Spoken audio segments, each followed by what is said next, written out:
Welcome to the TUSD Clarity 3.0 training walkthrough. In this brief video, we will go over the steps of how to manage student intervention plans in our online Clarity app. So let's get started. Before you log into Clarity, make sure you are using Google Chrome as your web browser. You can find the Clarity 3.0 app on the TUSD Intranet web portal in the top blue banner or under the Curriculum tab on the TUSD1.org homepage under MTSS Resources.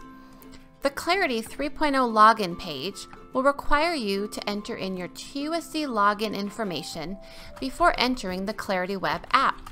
Your login is your full TUSD email address, and your password is the same that you use to log into any TUSD system or application. Congrats! You are now logged into Clarity 3.0. You may receive an email verifying your new account if this is your first time logging into Clarity.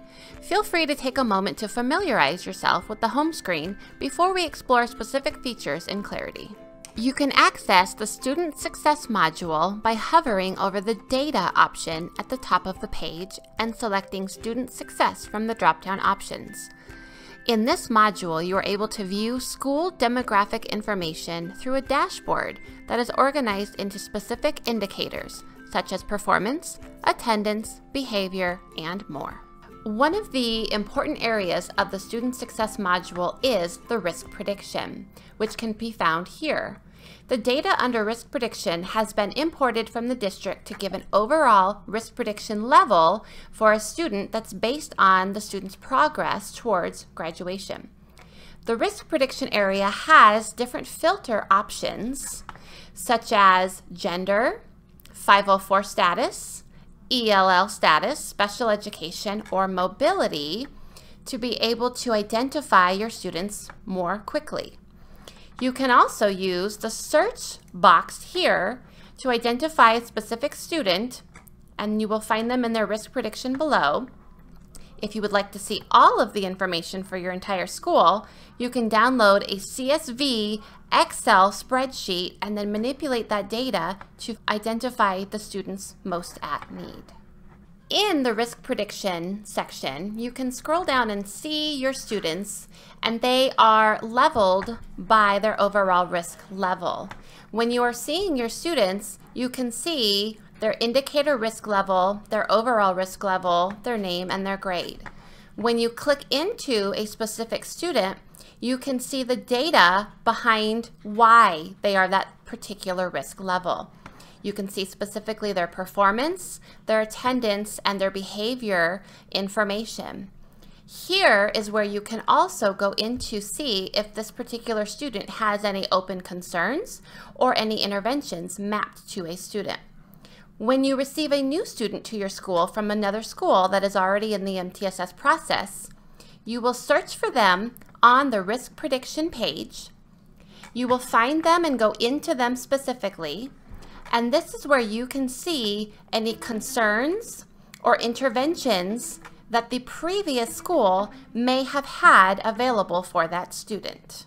The other important part of the platform is our intervention platform. From Student Success, you again will hover over Data and select the Intervention tab. Here on the Intervention tab will show you the overview, your dashboard to see at a glance all of the concerns, requests for plans, intervention plans, and even completed plans. Also here you can see your activity log where you can sort by all, concerns, plan requests, or interventions. When looking for a specific student, you can either type their name into the search box or you can scroll down to find them.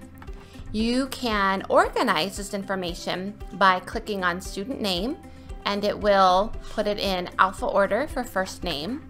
Or you can also be searching by last updated or first updated. From the overview, you can see all of the information being documented for students. Let's take a look at concerns. When you click on the Concerns tab, it will change the focus to show all concerns that have been added to your particular school. To see a student's concern, we would click into his name, and we can see his name, his school, what does success look like, how long the concern has been a concern, and any of the Tier 1 differentiation strategies here. We can also see when there's been a parent or guardian contact, and at the bottom we can see the timeline and who made the concern. When there is another concern with the same category, we can go back into that student's concern, and here we can add a new note, save the note, and it'll give us more information into the student. From the concern report, what you can see is you can see the student's name. It is highlighted in blue, which means you can click on the student's name to take you to their overall profile. On their overall profile, you can see if there's specific interventions mapped to them, an intervention plan, or the concerns. From the student's profile, you can also download the PDF that will show you all of the documentation in the intervention plan.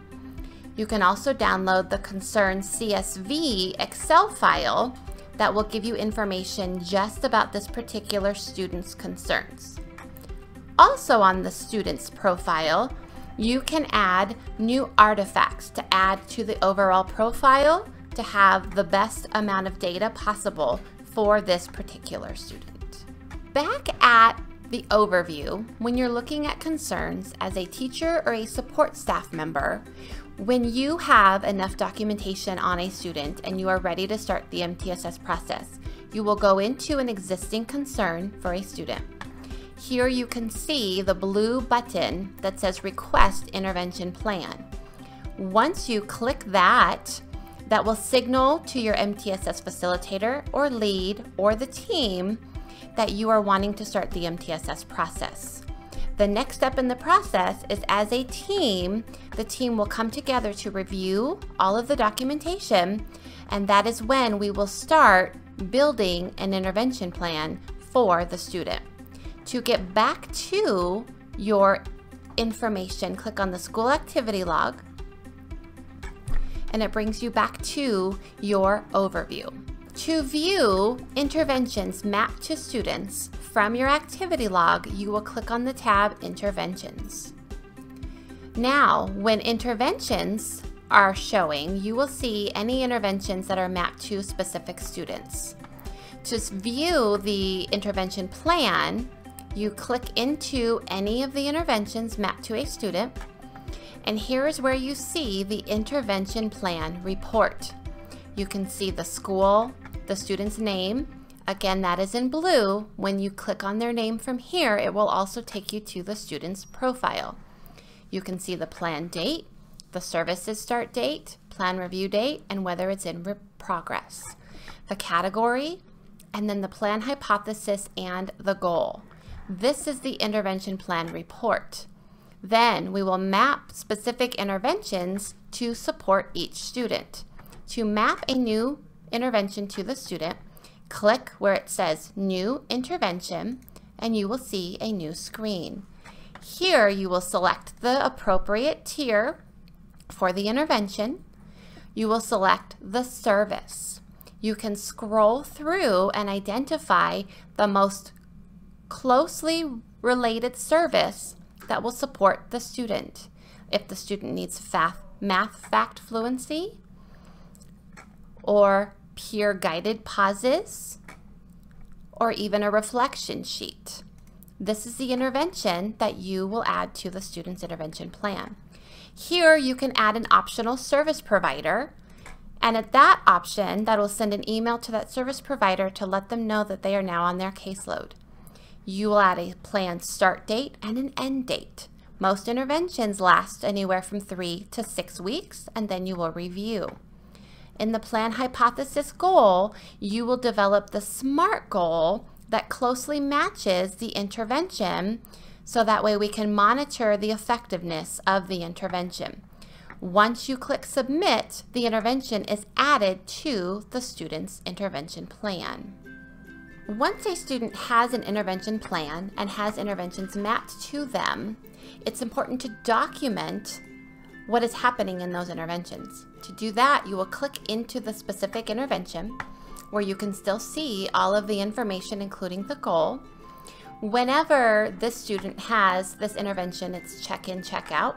Whenever the person checking in and checking out with this particular student, to document their work, they will go into the intervention and under Sessions, click New to click a new session.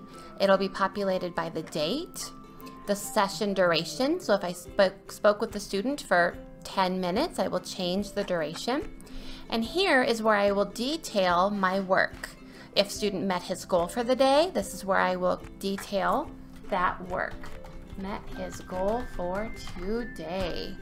I save the new session and it will populate in date order, so that way we can see whenever sessions are added to an individual student. Clarity is the intervention management tool that Tucson Unified School District is using to document student success and intervention plans. We hope this brief introduction has equipped you with the tools necessary to document your work with your students. If you have any questions or concerns about the Clarity 3.0 web app, feel free to contact our MTSS office at 225-4950. Thanks!